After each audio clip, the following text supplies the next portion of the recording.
Привет! Это краткий обзор захватывающих событий во Дворце Высшего Зенита. Группа могущественных магов попала в смертельную ловушку из-за собственной алчности, а идеальный план предателя рассыпался в прах.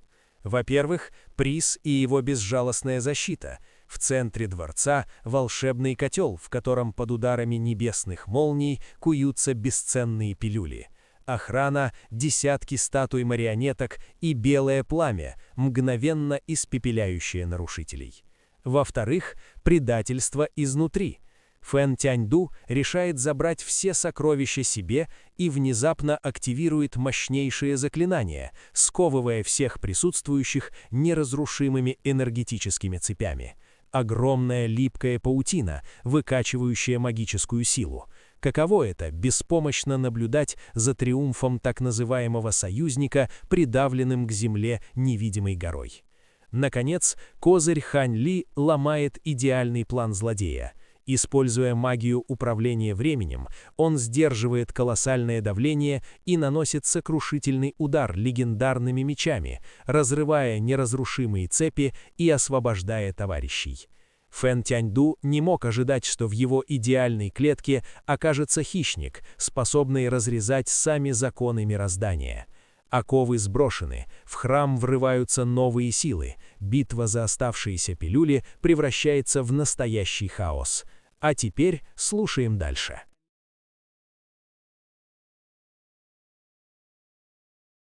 Глава 496. Хаотичная битва. Освободившись от черной цепи, Цзиньтун потянулась, разминая затекшие конечности, и проговорила: «Наконец-то, дядя. Что мне делать? Мне не терпится подраться, пока не обращая на него внимания, сначала добудь мне пилюлю Высшего Зенита», поспешно скомандовал Хань Ли. В этот момент все остальные все еще были заперты в клетке из цепей Фэн Тяньду, так что это была прекрасная возможность добыть пилюлю Высшего Зенита. Цзиньтун переводила взгляд с Фэн Тяньду на котел для изготовления пилюль, явно разрываясь между двумя желаниями. В конце концов, она сдалась: «Ладно.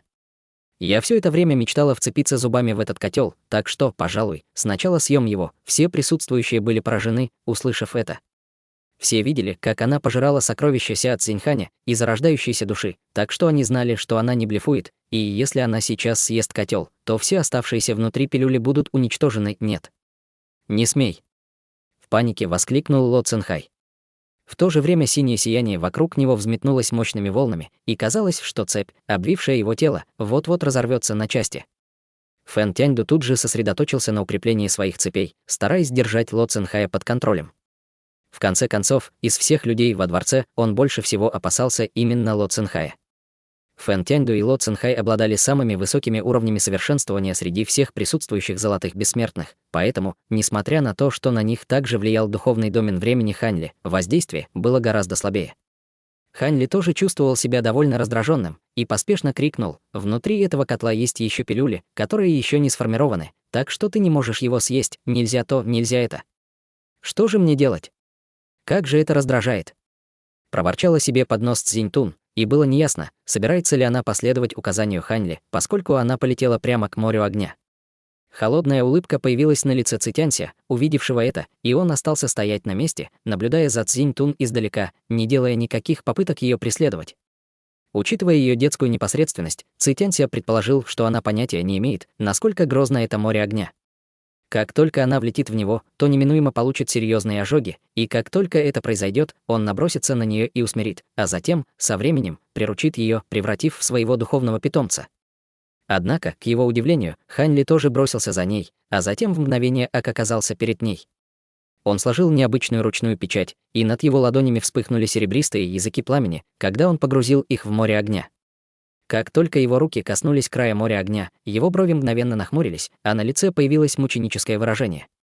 Эти языки пламени оказались гораздо более грозными, чем он ожидал.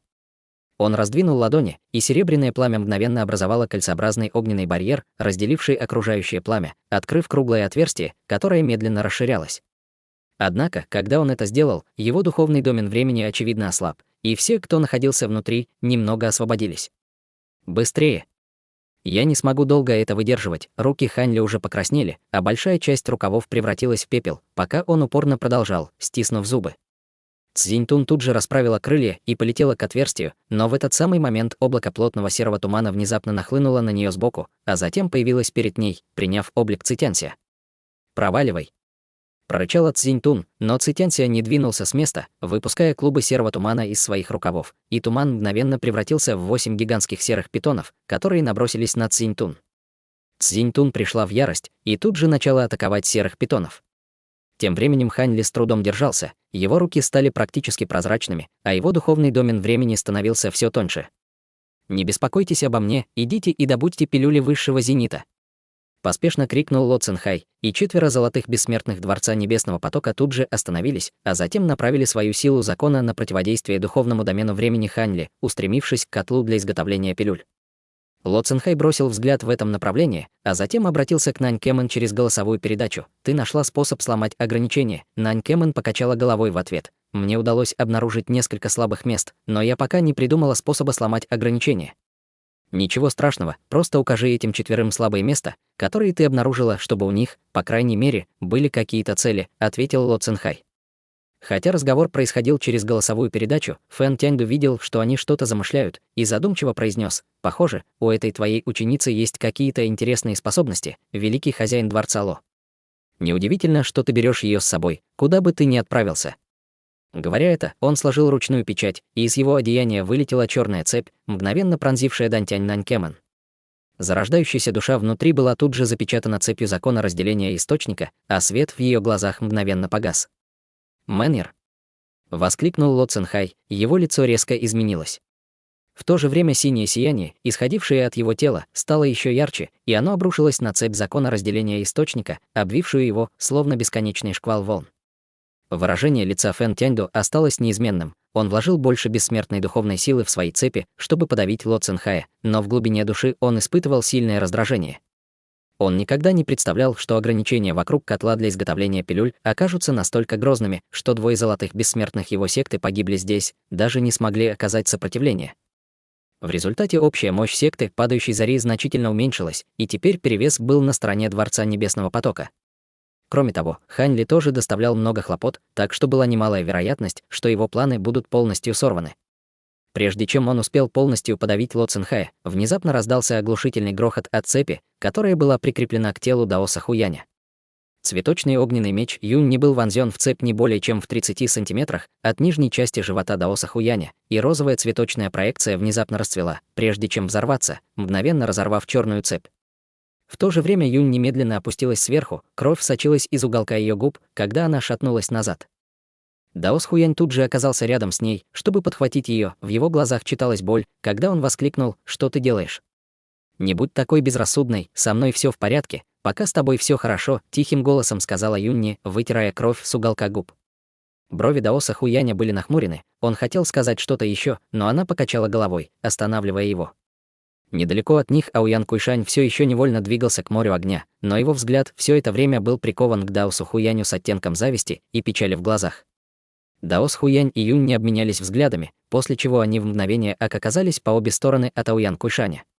Щелчком пальцев Юнь не отправила красную ленту, парящую в воздухе, и она плотно обернулась вокруг Аоян Куйшаня, надежно зафиксировав его на месте. В то же время Даос Хуянь сделал хватательное движение, и в его руке появился огненный летающий меч. Он высоко поднял меч, прежде чем опустить его на черную цепь, выступающую из дантяня Аоян Куйшаня, и тонкая багровая линия мгновенно появилась на цепи, прежде чем она раскололась надвое. «Благодарю вас». Аоян Куйшань благодарно кивнул им обоим, и черные узоры по всему его телу медленно исчезли. Лицо Фэн Тяньду еще больше помрачнело, когда он увидел это, и он сделал приглашающий жест одной рукой, после чего 2 цепи закона разделения источника, разорванные Хань Ли, вернулись в его руки. «Наконец-то я вернул полный комплект», — пробормотал себе под нос Фэн Тяньду, поглаживая пару цепей. Затем он поднял руку, и 2 цепи мгновенно взметнулись вверх, словно пара духовных змей, затем заползли ему в рукав, а далее сползли на землю, как и другие его цепи. Фэн Тяньду опустил взгляд на цепи под ногами, после чего поднял голову и начал хрипло смеяться. Он протянул обе руки, между его пальцев начала скапливаться кровь и стекать на черные цепи под ним. По цепям растеклось малиновое сияние, и внезапно раздался грохот, когда бесчисленные темно-красные цепи пронеслись по земле, словно огромная масса духовных змей. Ло Цинхай и другие, все еще запертые в клетке из цепей, были мгновенно опутаны слоями дополнительных цепей, заключая каждого из них в темно-красный кокон. Даос Хуянь тут же перевернул свой меч, а затем воткнул острие меча в землю. Багровый световой барьер мгновенно распространился от острия его меча. Он испускал волны палящего зноя, отбрасывая приближающиеся цепи. Тем временем каждый из 4 золотых бессмертных Дворца Небесного Потока держал нефритовую пластину, все они излучали ослепительно-синий свет, образуя квадратный хрустальный дом, который также сдерживал цепи. «Что нам делать?» — спросил пожилой мужчина, один из золотых бессмертных Дворца Небесного Потока, нерешительно взглянув в сторону Ло Цинхая. «Хозяин дворца велел нам в первую очередь добыть пилюли, так что нам придется следовать его указаниям», — ответил светловолосый ученый. С этими словами 4 золотых бессмертных начали обсуждать способы защиты от моря огня, чтобы добыть пилюли высшего зенита. Тем временем Цзиньтун почувствовала, что дворец слишком тесен для нее, чтобы вдоволь повоевать с Цитянся, поэтому они перенесли свою битву за пределы дворца. Когда масса темно-красных цепей стремительно приближалась к нему, Хань Ли мог только тихо вздохнуть, когда он убрал руки, и с этим отверстие в море огня медленно закрылось снова. Сразу же после этого он подлетел к Даосу Хуяню и его спутникам, затем вызвал пару камней бессмертного происхождения, с помощью которых он восполнял свою бессмертную духовную силу. В то же время он уже отключил свой духовный домен времени. Одновременное поддержание своего духовного домена, использование 3 зеленых бамбуковых мечей облачного роя сразу и высвобождение его пламени сущности чрезвычайно истощили его бессмертную духовную силу. «Теперь, когда бессмертного золотого пожирателя больше нет, пришло время нам свести счеты», — сказал Фэн Тяньду, взглянув на Хань Ли с пылающей яростью в глазах. Говоря это, он начал двигаться к Хань Ли и другим, в то время как его нижняя часть тела была скрыта в море цепей внизу.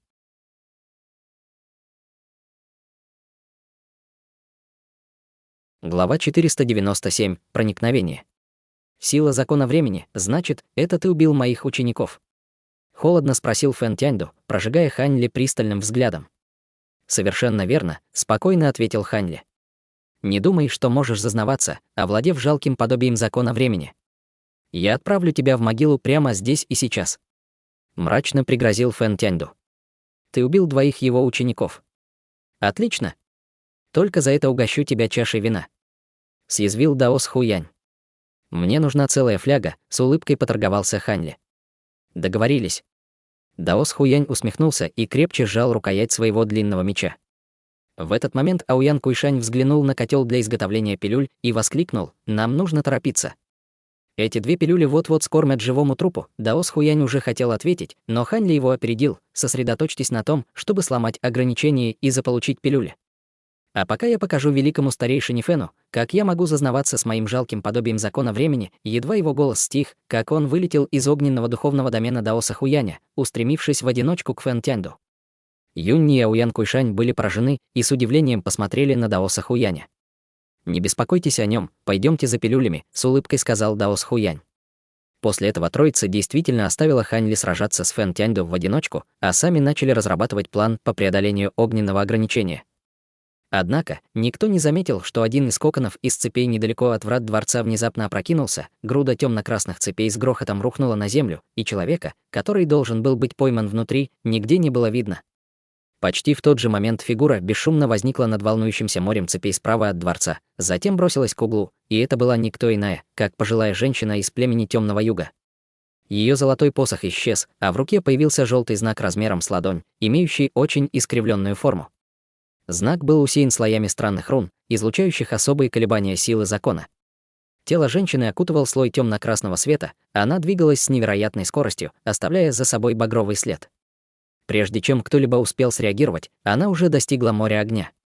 Оказавшись там, она тут же бросила желтый знак вперед, и он исчез в море огня в мгновение ока. Как только знак коснулся пламени, он тут же растаял, словно сделанный из воска, и из него вылетела серия рун, прежде чем слиться с окружающим пламенем. На другой стороне дворца раздался ряд громких лязгов, когда шквал темно-красных цепей пронесся по воздуху, словно багровые копья, обрушившись на Хань Ли с грозной силой. Хань Ли держал в одной руке зеленый бамбуковый меч облачного роя, в то время как его тело окутывал серебристый свет, и он метался по воздуху, словно призрак, с легкостью уклоняясь от шквала темно-красных цепей. Фэн Тяньду с каждой секундой становился все более раздраженным, и он сам бросился вперед, складывая ручные печати, выпуская бесчисленные черные цепи, летящие к Хань Ли со всех сторон из его черного духовного домена. В то же время он сделал приглашающий жест одной рукой, и темно-красная цепь внезапно выскочила из-под ног Ханьли, словно кусающая гадюка, ее острый кончик излучал холодное пламя, вонзаясь в его лодыжку. Ханьли предвидел эту атаку и рубанул своим длинным мечом вниз, выпустив разряд золотой молнии, поразивший темно-красную цепь в мгновение ока. Разряд молнии пронзил цепь, словно электрический ток, быстро распространяясь по всем цепям на большой площади, образуя море золотой молнии. Как только Фэн Тяньду влетел в море молнии, он почувствовал себя так, словно прыгнул в чан с кипящим маслом, и невольно испустил мучительный вопль.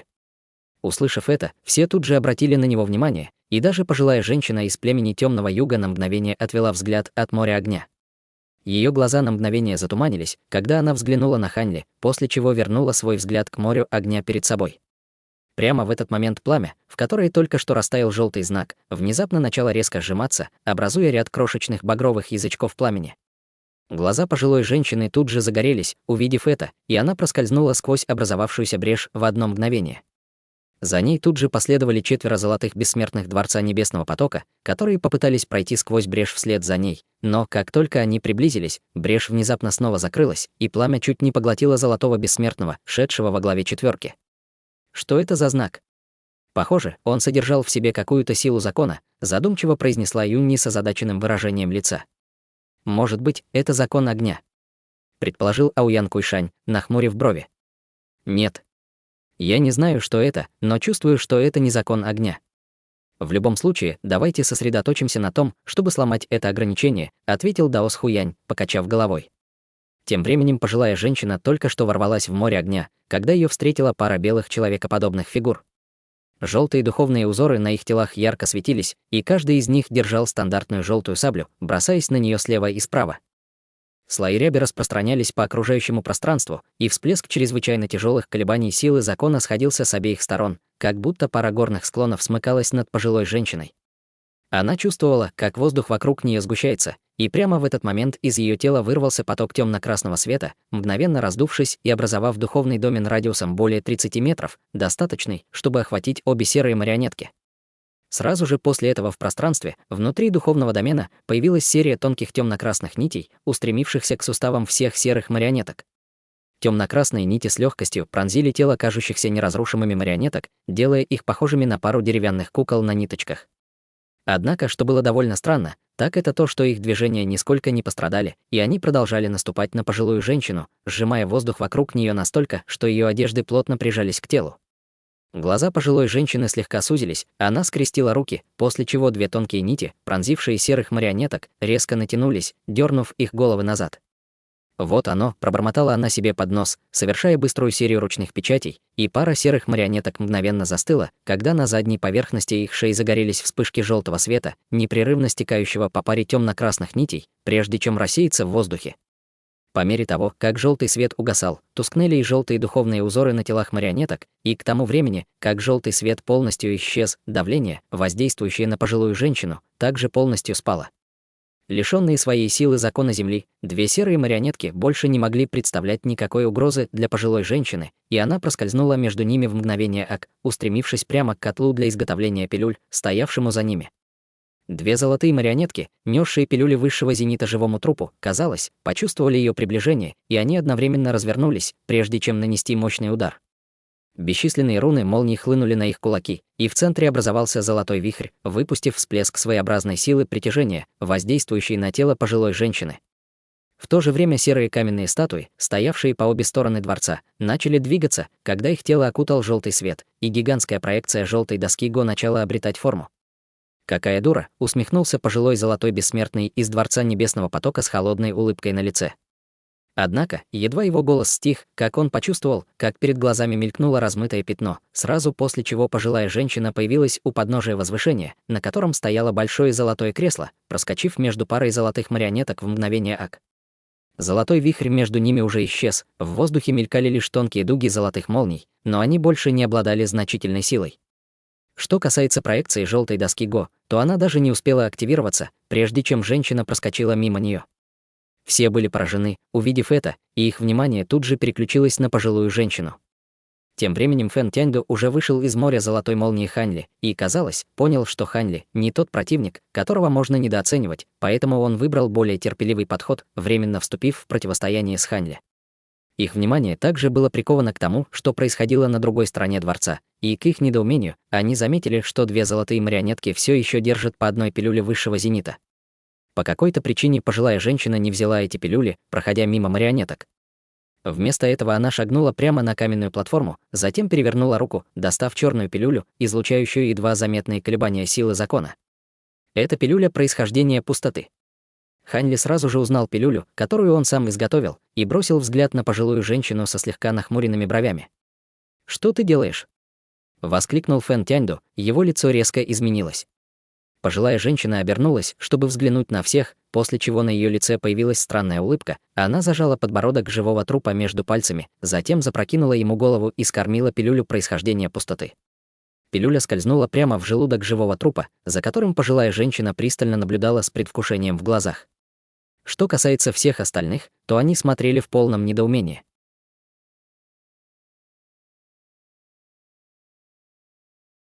Глава 498. Захват пилюли. На несколько секунд воцарилась гробовая тишина. Все уставились на живого мертвеца, не зная, чего ожидать. Долгое ожидание ничего не принесло. Нежить оставалась сидеть на золотом троне, не шелохнувшись. «Как такое возможно?» Пробормотала пожилая женщина с недоверием. Восторг и предвкушение в ее глазах медленно угасали. Все облегченно вздохнули, решив, что тревога была ложной. Фэн Тяньду и Ханьли снова обратили внимание на битву. Но в этот момент из тела живого мертвеца внезапно вырвался серый свет. Он мгновенно распространился, подобно духовному домену, посылая во все стороны порывы свирепого ветра. Пожилую женщину тут же отбросило свирепым ветром. Она с громким стуком врезалась в серую марионетку. Зеленый котел для изготовления пилюль яростно задрожал. Только после вспышки зеленого света на его поверхности он смог стабилизироваться. Кроме того, золотые и серые марионетки также были сбиты с ног чудовищной силой. Даже самый внешний слой моря огня вырвался наружу, а затем яростно взорвался. Культиваторы Дворца Небесного Потока поспешно отпрыгнули назад. Но Даос Хуянь поступил с точностью да наоборот. Щелчком запястья он извлек старинную масляную лампу, зажженную золотым пламенем, а затем полетел прямо в бушующее море огня. Казалось, Юнни не была предупреждена заранее. На ее лице отразилась тревога, и она крикнула «Хуянь!». Ханьли немедленно всмотрелся в духовный домен своими глазами духовного прозрения, но, помимо бескрайнего серого тумана, ничего не увидел. Мгновение спустя серый туман медленно рассеялся. Даос Хуянь вылетел наружу, а затем приземлился рядом с Юнни. Однако его одежда была разорвана, все тело обуглено, а борода полностью сгорела. Несмотря на свой жалкий вид, он улыбался, говоря Юнни через голосовую передачу: «Мне удалось достать одну пилюлю высшего зенита. Но эти золотые марионетки слишком сильны, поэтому я не осмелился пытаться получить еще одну. Никогда больше не делай этого», — отругала Юнни, строго посмотрев на него. Когда вся пыль осела, живой мертвец на золотом троне снова стал виден. Он все еще сидел совершенно неподвижно, и, казалось, ничего не изменилось, но аура, которую он излучал, уже была совершенно иной. В мгновение две золотые марионетки появились рядом с креслом. Одна из них вложила еще одну пилюлю высшего зенита в рот живого мертвеца, а другая осталась стоять на месте с наполовину обугленным телом и отсутствующей рукой. Проглотив вторую пилюлю высшего зенита, тело живого мертвеца окутало сияние, и его аура еще больше усилилась. В то же время две золотые марионетки присоединились к той, что доставила первую пилюлю высшего зенита, и все трое образовали защитный круг вокруг живого мертвеца. Ханьли приподнял бровь, увидев это, а затем взглянул на Даоса Хуяня. Он как раз успел увидеть, как тот снимает со спины матерчатый мешочек, который носил все это время, затем приподнимает уголок мешочка и быстро бросает внутрь пилюлю высшего зенита. Увидев это, в глазах Ханьли мелькнуло удивление, и он тут же отступил назад, подобно лазурной молнии, не желая больше затягивать битву с Фэн Тяньду. «Тебе не уйти!» — взревел Фэн Тяньду разъяренным голосом, но как раз в тот момент, когда он собирался броситься в погоню, позади него внезапно вырвался в небеса столб синего света. От столба исходила чудовищная аура, от которой весь дворец дрожал и раскачивался. В центре столба синего света был никто иной, как Ло Цинхай. В этот момент все его тело купалось в сияющем синем свете, из него струилось волнующееся синее сияние, распространяющееся во всех направлениях, в то время как цепи вокруг него значительно ослабли. Лицо Фэн Тяньду слегка помрачнело. Он был вынужден отказаться от погони за Хань Ли, чтобы сосредоточиться на Ло Цинхае, выпуская из рукава поток черного света, чтобы усилить цепи вокруг него. Из всех присутствующих Ло Цинхай представлял для него наибольшую угрозу, поэтому он ни за что не мог позволить ему освободиться. Все цепи мгновенно загорелись, затем зашевелились и сжались, словно живые существа. «Уже поздно пытаться сдержать меня». Холодно фыркнул Ло Цинхай, складывая ручную печать. Столб синего света вокруг него еще больше усилился, оставаясь неподвижным и непоколебимым перед лицом сжимающихся цепей. В то же время он начал петь заклинание, и его нижняя часть тела мгновенно превратилась в синий змеиный хвост, в то время как верхняя часть тела приняла получеловеческий, полузмеиный вид, а его аура также резко возросла. В мгновение Акхань Ли появился рядом с Даосом Хуянем, и последний благодарно кивнул ему, сказав: «Благодарю, что отвлек Фэн Тяньду, товарищ Даосли». Хань Ли лишь слабо улыбнулся в ответ, и его взгляд на мгновение задержался на желтом матерчатом мешочке на спине Даоса Хуяня, который был плотно запечатан, что не позволяло увидеть, что находится внутри. В глазах Хань Ли мелькнуло любопытство, но он не стал задавать вопросов, переведя взгляд на Ло Цинхая. Он был весьма поражен видом нового облика Ло Цинхая. Тело Ло Цинхая окутал слой полупрозрачного синего света, пока он изо всех сил пытался освободиться от цепей. Зрачки Фэн Тяньду слегка сузились, увидев это, и он немедленно взмахнул рукавом, в результате чего вокруг него появились десятки толстых черных цепей. Кончики этих цепей были чрезвычайно острыми и излучали холодный черный блеск, придавая им вид ряда черных копий. По цепям также плясали бесчисленные черные руны, излучая невероятно грозные колебания силы закона. Вперед Фэн Тяньду сложил ручную печать, и все черные цепи мгновенно выстрелили, как стрелы из арбалетов, устремившись к Ло Цинхаю. В ответ Ло Цинхай перевернул руку, извлекая темно-синюю бусину, излучающую грозную ауру. Казалось, внутри бусины запечатана крошечная синяя фигура, получеловек-полузмея, но ее нельзя было четко разглядеть из-за чрезмерно яркого сияния, исходящего от бусины. В его глазах мелькнула легкая боль, но он все же без колебаний проглотил бусину, и в следующее мгновение синий свет, излучаемый его телом, начал беспорядочно мигать, в то время как по его телу хлынули потоки темно-синего света. Как раз в этот момент налетели приближающиеся черные цепи, с легкостью пронзая столб синего света, а затем и тело Ло Цинхая. В мгновение в его теле образовалось бесчисленное множество дыр, но, к удивлению Фэн Тяньду, ни капли крови не вытекло. На лице Ло Цинхая появилась холодная улыбка, и синий свет, излучаемый его телом, резко взорвался наружу серией волн. В то же время раздалось древнее заклинание, и казалось, что язык, на котором оно произносилось, существовал с начала времен. Фэн Тяньду слегка помрачнел, увидев это, и немедленно перешел к другой ручной печати. Черные цепи вокруг него снова вспыхнули черным светом, а затем выстрелили в воздух, бешено пронзая синие волны, но тщетно. Тем временем пение Ло Цинхая становилось все громче и громче. Столбы синей воды вырывались из окружающего пространства, а затем сливались с синими волнами. В мгновение появилось водное пространство размером с озеро, занимающее почти половину всего дворца. В центре озера вспыхнул свет, и появился шар синего света, внутри которого находилась массивная человекоподобная фигура. Фигура была высотой в несколько сотен метров, с верхней частью тела внушительного мужчины средних лет, одетого в свободную синюю робу, обнажающую его широкую грудь и крепкие плечи. У мужчины также была длинная, вьющаяся синяя борода, спускающаяся до самой груди. Однако, нижняя часть тела мужчины представляла собой толстый синий змеиный хвост, свернутый в несколько колец и имеющий длину не менее 300 метров. Мужчина обладал чрезвычайно властным выражением лица, что придавало ему вид древнего водного божества. Он также излучал чудовищную ауру, превосходящую стадию золотого бессмертного, сдерживая окружающий черный духовный домен. Его аура уже достигла стадии высшего зенита, вдали Хань Ли и остальные были поражены, увидев это, и в глазах Фэн Тяньду также мелькнуло удивление. В этот момент Ло Цинхай стоял внутри проекции гигантского синего человека, излучая яркий синий свет, что придавало ему величественный и неприкосновенный вид. Внезапно он поднял руку, прежде чем сложил ручную печать заклинания, и глаза гигантского синего человека резко распахнулись.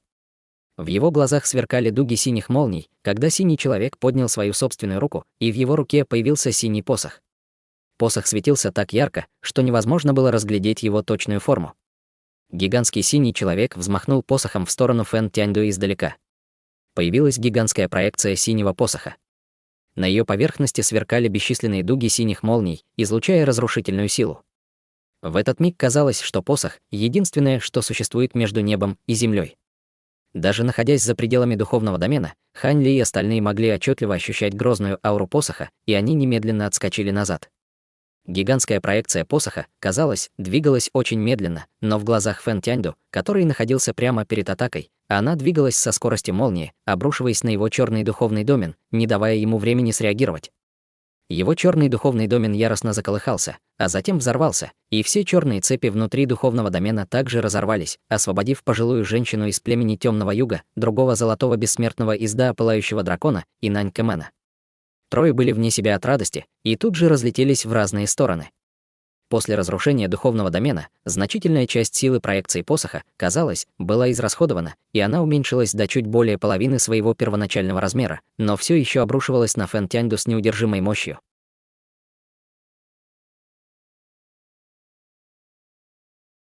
Глава 499. Противостояние. Все это произошло в считанные секунды. Фэн Тяньду невольно застонал, когда его духовный домен был разрушен, словно получив тяжелые внутренние повреждения. Увидев надвигающуюся тень посоха, он резко изменился в лице и поспешно отступил назад, лихорадочно складывая ручные печати. Черный свиток вылетел из его тела и развернулся, являя миру изображение одинокой, крутой черной горы. Свиток испустил бесчисленные лучи черного света, а изображенная на нем черная гора содрогнулась, а затем вылетела из свитка, стремительно разрастаясь до размеров более 300 метров. Вокруг нее клубился черный туман. Туман, окутывавший гору, был наполнен бесчисленными черными рунами, источавшими невероятно тяжелую ауру, и было ясно, что это грозное сокровище. Как только появилась черная гора, проекция посоха достигла ее, и черный туман вокруг горы мгновенно рассеялся при соприкосновении, сопровождаемом оглушительным грохотом, сотрясшим землю. В тот миг, когда они столкнулись, во все стороны хлынул мощный взрыв синего и черного света, и вся гора яростно содрогнулась. На ее поверхности стали появляться бесчисленные трещины, после чего она взорвалась с ужасающей силой, разбрасывая во все стороны осколки камня, а черный свиток разорвался надвое. Однако синяя проекция посоха к этому моменту уже исчерпала всю свою мощь и, ярко вспыхнув несколько раз, развеялась. Хотя Фэн Тяньду не был поражен гигантской проекцией посоха, ударная волна от столкновения отбросила его на несколько километров. Придя в себя, он ошеломленно огляделся. Тем временем проекция гигантской синей фигуры быстро сжалась, а затем полностью исчезла, являя взором Ло Цинхая. К этому моменту он уже вернулся к своей человеческой форме, и из его тела исходили кольца невероятно плотного синего света, но лицо его было чрезвычайно бледным. 4 золотых бессмертных Дворца Небесного Потока и Нань Кэмен поспешно подлетели к нему и образовали вокруг него защитный круг. «Я в порядке», — заверил Ло Цинхай, переворачивая ладонь. В ней появилась золотая пилюля, которую он тут же проглотил. В глазах Хань Ли мелькнул интерес, когда он заметил, что аура, исходящая от пилюли, очень похожа на ауру пилюли золотой души. Лицо Ло Цинхая осветила вспышка золотого света, и его цвет лица быстро вернулся к норме. Тем временем битва между Цзинь Тун и Ци Тянься продолжалась, и между ними раздался оглушительный грохот столкновения. Цзинь Тун отбросила взрывом серого света, а Ци Тянься, слегка побледнев, также отлетел назад, оставляя за собой серый след. Цзинь Тун отлетела на несколько сотен метров, но осталась совершенно невредимой, к большому беспокойству и разочарованию Ци Тянься. С яростным ревом она уже собиралась снова ринуться в бой с Ци Тянься, как вдруг возле ее уха раздался голос Хань Ли: «Вернись, Цзинь Тун». Цзинь Тун на мгновение замялась, а затем, угрожающе пощелкав когтями в сторону Ци Тянься, полетела обратно к Хань Ли. К этому моменту золотой бессмертный из Да Пылающего Дракона также прибыл на место, и все они собрались в углу дворца. Ци Тянься с обеспокоенным видом подошел к Фэн Тяньду, и тот тут же проглотил черную пилюлю, после чего его цвет лица начал медленно восстанавливаться. В то же время старец из племени Темного Юга, подобно багровой молнии, пронесся по воздуху и приземлился рядом со старухой. Так образовались 4 отдельные группы культиваторов, которые с настороженностью смотрели друг на друга, но никто не спешил сделать первый ход. Цзинь Тун вернулась к Хань Ли и приземлилась на его плечо, затем устремила взгляд на 2 золотых бессмертных из Да Пылающего Дракона. Когда они здесь появились? Они хорошие. Сильные? Спросила Цзинь Тун. Услышав ее вопросы, лица обоих золотых бессмертных приняли странное выражение. Хань Ли вопросительно посмотрел на Даоса Хуяня, приподняв бровь. Ему самому хотелось задать тот же вопрос. Похоже, эти 2 золотых бессмертных были их союзниками, но он не знал наверняка. Раньше царил такой хаос, что я не мог все вам объяснить, но на самом деле мы с господином Ауяном уже договорились о сотрудничестве в бессмертном поместье, пояснил Даос Хуянь. Товарищ Даосли, я и не думал, что вы уже достигли ступени золотого бессмертного. Мои поздравления, сказал Ауян Куйшань, сжимая кулак в приветственном жесте. Хань Ли, улыбаясь, кивнул в ответ, его мысли лихорадочно метались. Вы слишком добры, господин Ауян. Мы все когда-то были частью Пылающего дракона, так что давайте и дальше работать вместе. Ауян Куйшань и Даос Хуянь были очень рады видеть, что Хань Ли готов принять это предложение. Хань Ли показал, что способен противостоять Фэн Тяньду в одиночку, и, кроме того, на его стороне был Золотой Бессмертный, бессмертный Золотой Пожиратель, так что он, определенно, был сильным союзником. С его помощью у них теперь было в общей сложности 6 Золотых Бессмертных, что делало их самым грозным лагерем из присутствующих, и это, естественно, было бы чрезвычайно полезно для их задачи по получению большего количества пилюль высшего зенита. «Хочу кое-что прояснить заранее», — внезапно произнес Хань Ли. «Пожалуйста, говори, товарищ Даосли», — поспешно ответил Даос Хуянь. «Сейчас мы, возможно, и работаем вместе, но пилюли высшего зенита, которые каждый из нас получит, все равно останутся при нас, верно?» — спросил Хань Ли. При этих словах выражение лица Ауян Куйшаня слегка изменилось. Однако, прежде чем он успел что-либо сказать, Даос Хуянь ответил: «Конечно. Мы объединяем силы только для того, чтобы дать отпор врагам, но добыча пилюль высшего зенита — дело каждого из нас». Услышав это, Ауян Куйшань слегка нахмурился и многозначительно переглянулся с другим Золотым Бессмертным из Пылающего дракона. В настоящее время они были двумя самыми слабыми совершенствующимися в группе, поэтому у них были наихудшие шансы получить пилюли высшего зенита, но, видя, что и Даос Хуянь, и Хань Ли одобряют этот договор, им ничего не оставалось, как согласиться. «Хорошо», — сказал Хань Ли со слабой улыбкой на лице, после чего снова обратил свой взор на зеленый котел для пилюль. Он уже выполнил свое обещание помочь Даосу Хуяню получить пилюлю высшего зенита, так что у него больше не было никаких сомнений. Тем временем Ло Цинхай также наблюдал за группой Хань Ли с некоторой настороженностью в глазах.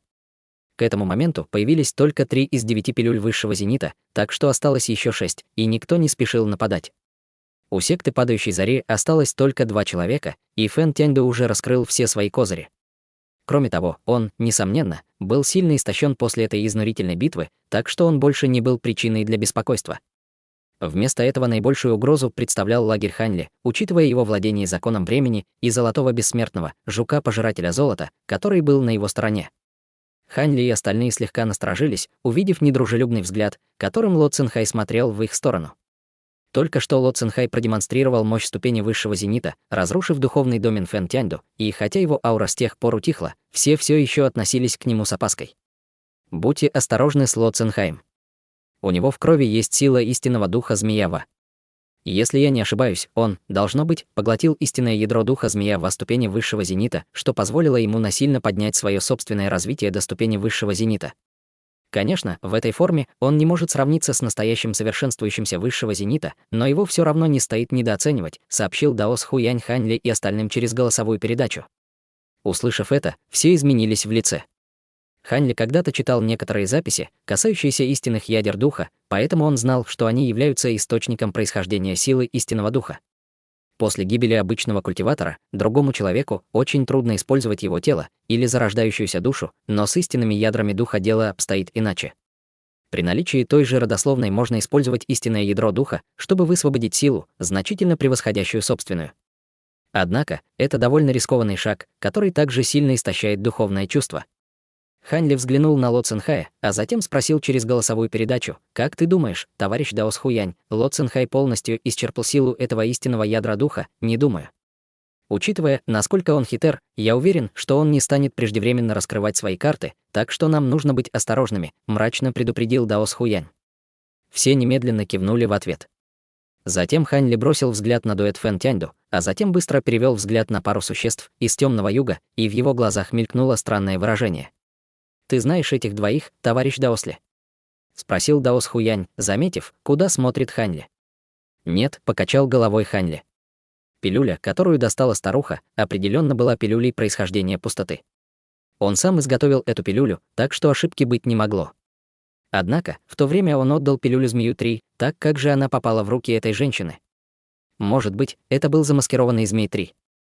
Единственная проблема этой теории заключалась в том, что уровень развития, казалось, не совпадал. Нам нужно следить за этими двумя, особенно за женщиной. Она смогла с легкостью избежать каменных статуй, но, похоже, они не заинтересованы в пилюлях высшего зенита.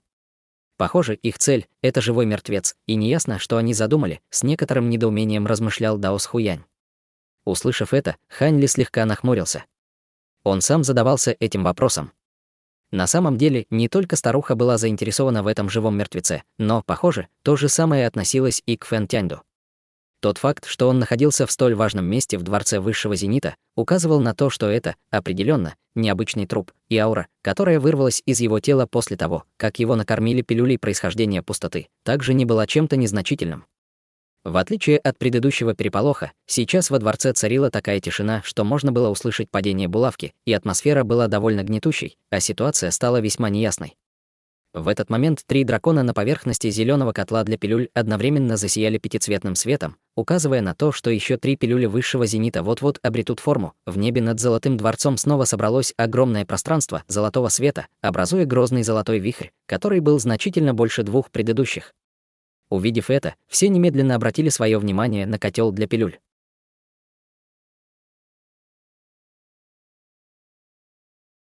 Глава 500. Хаотичная битва. Хань Ли отбросил все посторонние мысли, сосредоточив взгляд на зеленом котле. 3 серебряные капли, возникнув в вихре, упали на дворец и взорвались с оглушительным грохотом, обрушившись вниз подобно молниям. Из духовных узоров, покрывавших весь дворец, хлынул сияющий золотой свет, образуя барьер, сдерживающий серебряные молнии. Золотой и серебряный свет столкнулись, высвобождая чудовищные энергетические колебания, от которых весь дворец содрогался, словно в лихорадке.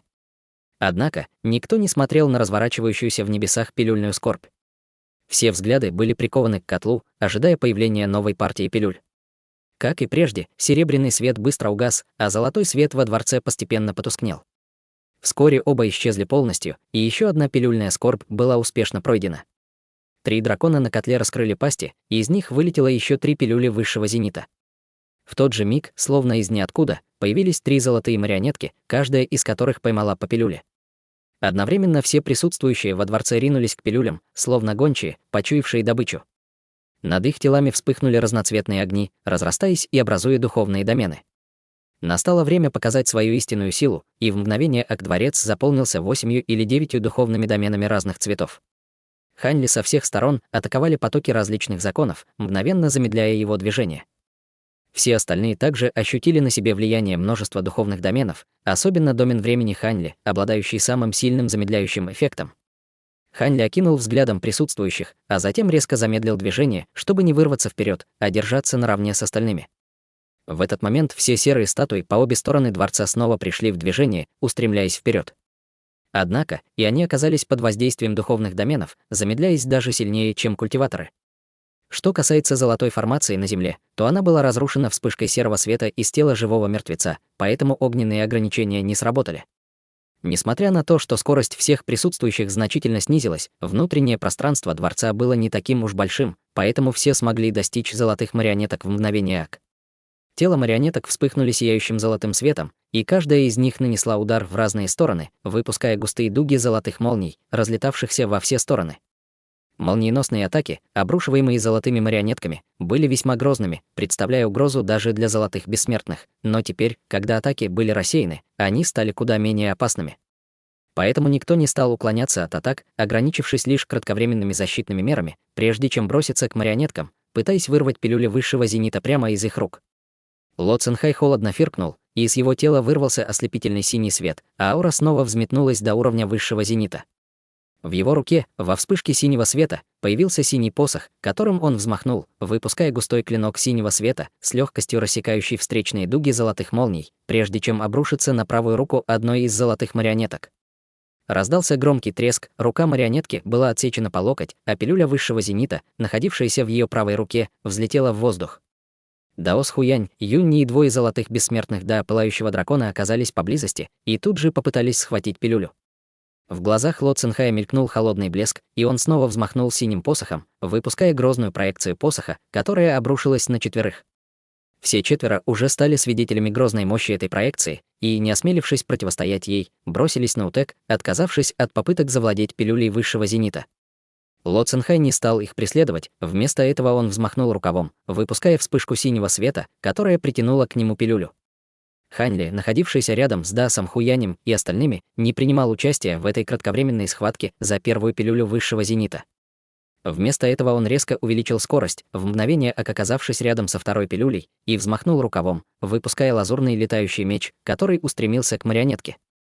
Золотая марионетка, молниеносно отреагировав, развернулась и нанесла удар по лазурному летающему мечу. Хань Ли холодно фыркнул, сложив ручную печать, и из меча выстрелила полупрозрачная золотая нить, направленная в золотую марионетку.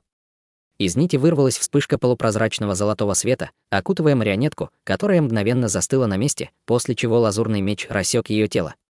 Как и у предыдущей марионетки, рука этой также была отсечена, и пилюля высшего зенита вылетела из ее хватки. В глазах Хань Ли вспыхнул восторженный блеск, и он тут же попытался схватить пилюлю, но в этот момент сбоку выстрелили несколько темно-красных световых нитей, и пожилая женщина из темного юга бросилась на перерез Хань Ли. Одновременно с ней бросился и старик, выпустив две полосы малинового света, которые, трансформировавшись в пару багровых черепов, устремились к Хань Ли слева и справа. Вместо того, чтобы уклоняться, Хань Ли открыл рот и выпустил вспышку золотого света, в которой содержалось несколько полупрозрачных золотых нитей, мгновенно остановивших темно-красные нити. Две мощные силы законов столкнулись, заставляя окружающее пространство содрогаться и гудеть. Хань Ли был несколько удивлен, увидев, что темно-красные нити способны противостоять его нитям времени. В этот момент с его плеча взмыла в воздух Цзиньтун, стремительно увеличиваясь в размерах во время полета, и нанесла удар двумя передними лапами. Несколько сотен полупрозрачных золотых световых полос, образовав золотую волну, в мгновение обрушились на два багровых черепа, и вскоре те были уничтожены. Тем временем из тела Хань Ли во вспышке золотого света появилась еще одна золотая фигура, Даос Се, державший в руках пару зеленых бамбуковых мечей облачного роя. Оба меча мгновенно выросли до размеров более 30 метров в длину, по их поверхности зазмеились дуги густых золотых молний, излучая сокрушительную ауру. Две гигантские полосы золотого меча Ци, окутанные бесчисленными золотыми руническими молниями, устремились прямо к паре существ из темного юга. Те явно не ожидали внезапного появления Даоса Се и, не осмелившись противостоять грозному меча Ци, поспешно бросились уклоняться. Тем временем Хань Ли взмахнул рукавом, выпуская вспышку лазурного света, которая подхватила пилюлю высшего зенита и в мгновение втянул ее в рукав. Пожилая женщина, увидев это, на мгновение замялась, затем бросила протяжный взгляд на Хань Ли и умчалась на утек. Темно-красные нити также вышли из схватки с нитями времени Хань Ли и улетели обратно в ее рукав. В этот момент рядом с ухом пожилой женщины раздался голос Хань Ли: «Не ожидал увидеть вас здесь, товарищ Даос Змей-3». Ее лицо едва заметно напряглось, но она не снизила скорость, продолжая отступать, как и старик рядом с ней. Хань Ли сделал приглашающий жест, возвращая к себе нити времени и зеленые бамбуковые мечи облачного роя, и на его лице появилась легкая улыбка, когда он смотрел, как пожилая женщина улетает вдаль. Теперь он был практически уверен, что это действительно Змей-3. В этот момент рядом раздался оглушительный грохот, за которым последовала вспышка черного света. Хань Ли обернулся и увидел, что все четверо золотых бессмертных Дворца Небесного Потока и Нань Кэмэн были отброшены в воздух, а Фэн Тяньду и Ци Тянься стояли неподалеку от них. На лице Фэн Тяньду играла холодная ухмылка, в одной руке он держал пилюлю высшего зенита, а у их ног лежали две половины золотой марионетки. С момента появления трех пилюль высшего зенита прошло всего несколько секунд, и все три уже были захвачены. Серые статуи, значительно замедленные под действием духовных доменов, все еще не добрались до котла. Все серые марионетки засияли ярким желтым светом, который, соединившись, снова образовал гигантскую проекцию доски для игры в Го. По отдельности эти марионетки не представляли особой угрозы, но эта их коллективная способность создавать проекцию доски для игры в Го была невероятно мощной, и, увидев это, все поспешно бросились бежать. Хань Ли сделал то же самое, выпустив из рукава вспышку лазурного света, которая подхватила Цзиньтун, после чего он сам взмыл в воздух, а Даос Се вернулся в его тело в виде полосы золотого света. Однако, в этот момент из пространства позади него выстрелили две черные цепи, обвившиеся вокруг его тела, и мгновенно остановив его. В результате он оказался пойманным внутри желтой проекции доски для игры в Го и сразу почувствовал, будто на него давит грозная гора. С трудом обернувшись, он увидел Фэн Тяньду, который смотрел на него с холодной улыбкой.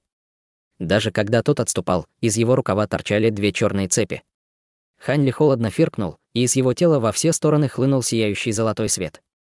Одновременно за его спиной появилось ослепительно сияющее золотое колесо. Бесчисленные невероятно плотные золотые волны пронеслись по воздуху, распространяясь с невероятной скоростью, и в мгновение Фэн Тяньду и Ци Тянься оказались внутри них. Обоих словно парализовало, они застыли на месте. Некоторые из ближайших серых статуй и почти половина желтой проекции доски для игры в Го также оказались охвачены золотыми волнами, их движения замедлились до минимума.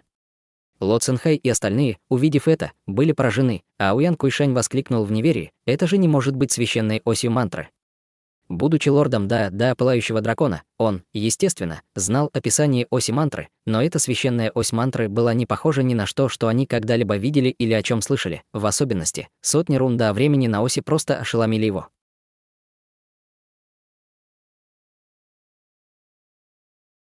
Друзья, эти главы, когда собственный давний дар возвращается смертельной угрозой для всего зала. Пока могущественные бессмертные режут друг другу глотки за пилюли высшего зенита, неприметная старуха тихо подходит к мертвецу на золотом троне и скармливает ему пилюлю происхождения пустоты. Дзинь-Тун пытается проглотить сам котел, Фэн Тяньду размахивает демоническими цепями, контролируя все пространство, и в этом хаосе никто не замечает главного хода. Аура мертвеца начинает стремительно расти, марионетки встают на его защиту, и конфликт мгновенно меняет природу. Это уже не гонка за добычей, а битва за выживание с совершенно неизвестной сверхсилой. Выброс еще 3 пилюль запускает каскадный сбой, все вынуждены вскрывать абсолютные козыри. Ло Циньхай активирует истинное ядро духа змея и превращается в гигантское водное божество, сжигая собственные резервы. Полумеры больше не работают. Хань Ли тем временем ювелирно замедляет золотую марионетку нитями закона времени, отсекает ей руку и забирает пилюлю. И тут открывается горькая ирония. Та самая старуха, заварившая всю эту кашу, это Змей-3, который он сам когда-то отдал пилюлю происхождения пустоты. Инструмент из давно забытой сделки стал катализатором смертельной угрозы для всех. Фэн Тяньду в ярости швыряет его цепями прямо под смертоносную проекцию доски для Го, и тогда Хань Ли высвобождает священную ось мантры. Гигантское золотое колесо, испещренное рунами закона времени, испускает волны, останавливающие сам поток времени в зоне удара. Фэн Тяньду и надвигающаяся доска застывают в воздухе. Готовлю продолжение.